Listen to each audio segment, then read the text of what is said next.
उत्तर प्रदेश के एक छोटे से गांव बिजोरी में एक सुबह हलचल मच गई। गांव के तालाब के किनारे एक लड़की की लाश मिली। उसका नाम था रूपा। उम्र मुश्किल से 16-17। शरीर पर लाल चुनरी थी जो अक्सर वह त्योहारों में पहनती थी। चेहरा शांत था लेकिन आंखों में जैसे डर जड़ गया हो। पुलिस आई, पंचनामा हुआ, मगर गांव के लोग कुछ भी बोलने को तैयार नहीं थे।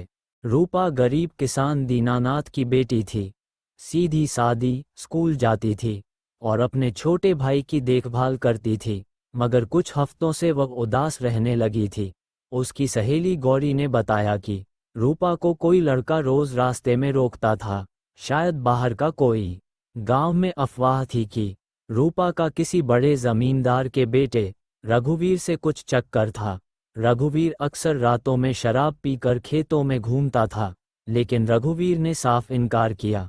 मैंने उस लड़की को कभी नहीं छेड़ा। पुलिस को शक था, मगर सबूत नहीं थे।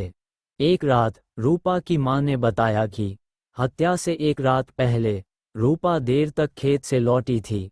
हाथ में एक पुराना लालटेन था जिसे गांव का पागल बूढ़ा मलखान अक्सर अपने पास रखता था। मलखान सबके लिए पागल था, मगर कहानियां गढ़ने में माहिर।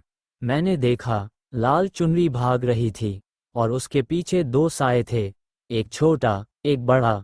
पुलिस ने उसे मजाक समझा, मगर फिर गांव की बिजली घर के पीछे एक टूटा मोबाइल मिला रूपा का। उसमें आखिरी कॉल रघुवीर की थी। गांव के बाहर बने नए टोल प्लाजा की सीसीटीवी फुटेज में रूपा को बाइक पर जाते देखा गया, पर उसका चेहरा नहीं दिखा, मगर बाइक का नंबर साफ था। वह बबलू मैकेनिक का था जो रघुवीर का दोस्त था। बबलू ने पूछताछ में कहा, मैंने उसे रघुवीर के कहने पर ही छोड़ा था, मगर जब छोड़ा वह जिंदा थी। अब शक गहराने लगा था। पुलिस ने रघुवीर को फिर से हिरासत में लिया। रघुवीर टूट गया।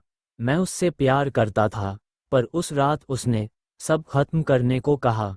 मैं गुस्से में था, मैंने उसे धक्का दिया। वह गिर गई। मैं डर गया और भाग गया। यह एक हादसा था या मर्डर, कोर्ट को तय करना था। रघुवीर को 7 साल की सजा हुई। गांव में फिर सन्नाटा छा गया। तालाब की वो जगह अब वीरान रहती थी। रूपा की मां हर शाम वहां एक दिया जलाती है।